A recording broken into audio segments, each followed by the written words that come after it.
ایک دور دراز قصبے کے پرانے مردہ خانے میں ایک ایسی لاش لائی جاتی ہے جس کی نہ کوئی شناخت ہوتی ہے اور نہ ہی کوئی واضح وجہ موت۔ اس لاش کو جین ڈوئی کہا جاتا ہے۔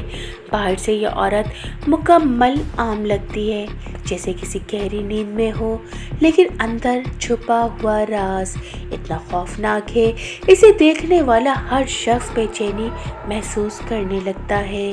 اسی رات طوفان شدت اختیار کر لیتا ہے۔ ٹامی اور اس کا بیٹا آسٹن اس لاش کا پوسٹ مارٹم شروع کرتے ہیں۔ ابتدا میں سب کچھ معمول کے مطابق لگتا ہے، مگر جیسے جیسے وہ جسم کے اندر جھانکتے ہیں ویسے ویسے ناممکن واقعات شروع ہو جاتے ہیں۔ دروازے خود بخود بند ہونے لگتے ہیں، روشنی چھپکنے لگتی ہے اور مردہ خانے میں ایک ایسی موجودگی محسوس ہونے لگتی ہے جو وہاں ہونی نہیں چاہیے تھی۔ ہر نئی دریافت کے ساتھ ایک نیا خوف جنم لیتا ہے۔ سب سے بڑا سوال یہی ہے کہ یہ لاش واقعی مردہ ہے یا اس کے اندر ابھی بھی کوئی ایسی چیز موجود ہے جو زندہ ہے۔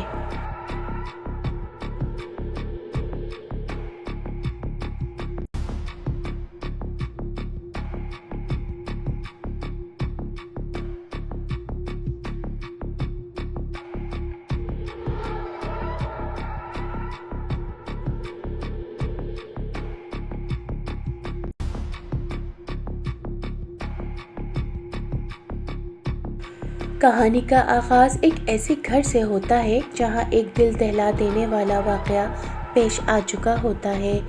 پولیس جب اس گھر میں داخل ہوتی ہے تو انہیں اندر ہر طرف لاشیں بکھری ہوئی ملتی ہیں۔ یہ منظر انتہائی خوفناک ہوتا ہے کیونکہ گھر کے مختلف کمروں میں موجود لوگوں کی موت کسی عام طریقے سے نہیں ہوئی ہوتی، بلکہ ہر لاش پر تشدد اور اچانک موت کے آثار ہوتے ہیں۔ گھر کی تلاشی کے دوران پولیس کو تہہ خانے میں ایک عجیب چیز ملتی ہے، ایک عورت کی لاش جو باقی سب کے مقابلے میں بالکل محفوظ حالت میں ہوتی ہے۔ نہ اس پر سڑنے کے آثار ہوتے ہیں، نہ گلنے کے، اور نہ ہی کوئی واضح زخم نظر آتا ہے۔ یہ بات پولیس کے لیے بہت حیران کن ہوتی ہے کہ باقی سب لوگ پوری طرح مر چکے ہیں، لیکن یہ عورت اتنی صاف حالت میں کیسے ہے؟ چونکہ اس عورت کی شناخت نہیں ہو پاتی، اسے جین ڈوئی کا نام دیا جاتا ہے۔ لاش کو پوسٹ مارٹم کے لیے مقامی کورنر ٹامی اور اس کے بیٹے آسٹن کے پاس لے جایا جاتا ہے۔ دونوں ایک پرانے زیر زمین مردہ خانے میں کام کرتے ہیں جو شہر کے باہر واقع ہوتا ہے۔ اسی رات موسم اچانک خراب ہو جاتا ہے، آسمان پر گہرے بادل چھا جاتے ہیں، تیز ہوا چلنے لگتی ہے اور بارش شروع ہو جاتی ہے۔ پولیس ٹامی کو کہتی ہے کہ اگلے دن تک رپورٹ لازمی مکمل کرنی ہے، اسی لیے پوسٹ مارٹم اسی رات کرنا ہوگا۔ ٹامی اس بات کو قبول کر لیتا ہے اور لاش کو اپنے مردہ خانے میں لے آتا ہے۔ لاش کو دھاتی میز پر رکھا جاتا ہے۔ ماحول میں ایک عجیب سا سکون اور دباؤ ایک ساتھ محسوس ہوتا ہے، جیسے وہاں کوئی اندیکھی موجودگی پہلے سے موجود ہو۔ آسٹن پہلی نظر میں ہی لاش سے غیر معمولی طور پر متاثر ہوتا ہے، جیسے اس عورت کی موجودگی عام لاشوں جیسی نہیں۔ آسٹن اور ٹامی لاش کا باقاعدہ پوسٹ مارٹم شروع کرتے ہیں۔ سب سے پہلے وہ جسم کے بیرونی حصے کا معائنہ کرتے ہیں۔ حیرت انگیز طور پر جسم پر کوئی واضح زخم یا گولی کا نشان کچھ نہیں ہوتا، بلکہ جلد بالکل درست نظر آتی ہے جیسے موت قدرتی ہو۔ لیکن جیسے ہی وہ اندرونی معائنہ کرتے ہیں صورتحال بدل جاتی ہے۔ لاش کے اندرونی اعضاء مکمل طور پر غیر معمولی حالت میں ہوتے ہیں۔ پھیپھڑوں میں دھواں اور راکھ کے آثار ہوتے ہیں، جیسے وہ کسی آگ یا دم گھٹنے والے ماحول میں رہی ہو۔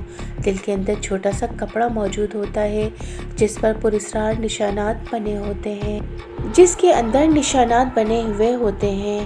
پوسٹ مارٹم کے دوران اس لڑکی کی ہڈیاں ٹوٹی ہوئی محسوس ہوتی ہیں، لیکن جسم پر کوئی بیرونی فریکچر نہیں۔ دماغ کے اندر بھی غیر معمولی دباؤ اور نقصان کے آثار ہوتے ہیں۔ آسٹن یہ سب دیکھ کر پریشان ہو جاتا ہے۔ ٹامی بھی سمجھ جاتا ہے کہ کوئی عام موت نہیں ہے۔ اسی دوران مردہ خانے میں عجیب چیزیں شروع ہو جاتی ہیں۔ ریڈیو خود بخود آن ہو جاتا ہے، لائٹس چپکنے لگتی ہیں اور دروازے بغیر وجہ کے بند ہونے لگتے ہیں۔ باہر طوفان مزید شدید ہو جاتا ہے۔ جیسے جیسے پوسٹ مارٹم آگے بڑھتا ہے، ماحول مزید خطرناک ہوتا جاتا ہے۔ آسٹن کو ایسا محسوس ہونے لگتا ہے جیسے کوئی ان کے ساتھ موجود ہے۔ کبھی قدموں کی آواز سنائی دیتی ہے، کبھی ہلکی سرگوشیاں، لیکن وہاں کوئی نہیں ہوتا۔ ٹامی ان چیزوں کو نظر انداز کرنے کی کوشش کرتا ہے، لیکن خود بھی غیر معمولی واقعات دیکھنے لگتا ہے۔ مردہ خانے کے کمرے میں درجہ حرارت اچانک کم ہونے لگتا ہے اور ہوا میں ایک عجیب سا دباؤ محسوس ہوتا ہے۔ لاش کے جسم میں مزید عجیب چیزیں سامنے آتی ہیں۔ انہیں ایک چھوٹا سا پتھر اور کچھ دھاتی ذرات ملتے ہیں جو انسانی جسم کا حصہ نہیں لگتے۔ اسی دوران ریڈیو پر اچانک پرانی خبریں چلنے لگتی ہیں جن میں صدیوں پرانی وچ کرافٹ کا ذکر ہوتا ہے، جہاں عورتوں کو جادوگری کے الزام میں سخت اذیتیں دی جاتی تھی۔ ٹامی کو شک ہونے لگتا ہے کہ لاش کسی ایسی ہی تاریخی ظلم سے جڑی ہو سکتی ہے۔ رات جیسے جیسے آگے بڑھتی ہے، مردہ خانے میں خوف اپنی انتہا کو پہنچ جاتا ہے، جو اچانک غائب ہو جاتی ہے۔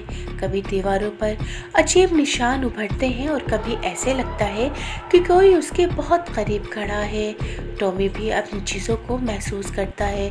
وہ سمجھ جاتا ہے کہ صرف ذہنی وہم نہیں بلکہ کوئی حقیقی طاقت ہے جو ان کے ارد گرد موجود ہے۔ لاش کے جسم کے مزید معائنے سے یہ واضح ہوتا ہے کہ عورت کو زندہ حالت میں انتہائی اذیتیں دی گئی تھی۔ اس کے جسم پر اندرونی طور پر شدید تشدد کے نشانات ہیں، جیسے کسی غیر انسانی طاقت نے اسے اندر سے تباہ کیا ہو۔ اسی دوران بجلی مکمل طور پر چلی جاتی ہے اور پورا مردہ خانہ اندھیرے میں ڈوب جاتا ہے۔ آسٹن کو یقین ہونے لگتا ہے کہ لاش زندہ نہیں، لیکن اس کے اندر کوئی ایسی موجودگی ہے جو ان سب پر اثر انداز ہو رہی ہے۔ ٹامی اور آسٹن آخرکار ایک خوفناک نتیجے پر پہنچتے ہیں۔ وہ سمجھتے ہیں کہ جان ڈوئی ایک عام عورت نہیں تھی، بلکہ ایک ایسی ہستی تھی جو ماضی میں جادوگری کے الزام میں ظلم کا شکار ہوئی، اذیت دی گئی اور اس کے ساتھ ایسے تجربات کیے گئے جو انسانی تصور سے باہر ہیں۔ لیکن اس کی موت عام نہیں تھی۔ اس کے جسم اور روح کے ساتھ کچھ ایسا ہوا جس نے اسے غیر معمولی حالت میں رکھ دیا۔ جیسے جیسے وہ اس حقیقت کے قریب پہنچتے ہیں، مردہ خانے میں موجود طاقت مزید بڑھ جاتی ہے۔ دروازے بند ہو جاتے ہیں، راستے ختم ہو جاتے ہیں اور ہر طرف ایک قید خانے جیسا ماحول بن جاتا ہے۔ آسٹن مکمل طور پر اس طاقت کے زیر اثر آ جاتا ہے۔ اسے لگتا ہے کہ لاش اسے بلا رہی ہے۔ ٹامی اپنے بیٹے کو بچانے کی ہر ممکن کوشش کرتا ہے، لیکن اب حالات قابو سے باہر ہو چکے ہیں۔ مردہ خانہ مکمل طور پر اس پراسرار طاقت کے قبضے میں آ جاتا ہے۔ ہر چیز بے قابو ہو جاتی ہے۔ آسٹن کی حالت بگڑ جاتی ہے اور ٹامی بے بسی سے سب کچھ دیکھتا رہ جاتا ہے۔ آخرکار یہ واضح ہو جاتا ہے کہ یہ سب ایک نحوست ہے جو اس عورت کے ساتھ جڑی ہوئی ہے اور اس کی موجودگی اب بھی ختم نہیں ہوئی۔ لاش اور مردہ خانے کا ماحول ایک ایسے انجام تک پہنچتا ہے جہاں خوف، اندھیرا اور نامعلوم طاقت مکمل طور پر غالب آ جاتے ہیں۔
فلم کا اختتام اسی پراسرار اور غیر واضح حالت پر ہوتا ہے جہاں ناظرین کو مکمل وضاحت نہیں ملتی، لیکن یہ واضح ہو جاتا ہے کہ جان ڈوئی ایک عام انسان نہیں تھی بلکہ ایک ایسی خوفناک اور مظلوم ہستی تھی جس کی موت بھی اس کے ساتھ ہونے والے ظلم کو ختم نہیں کر سکی۔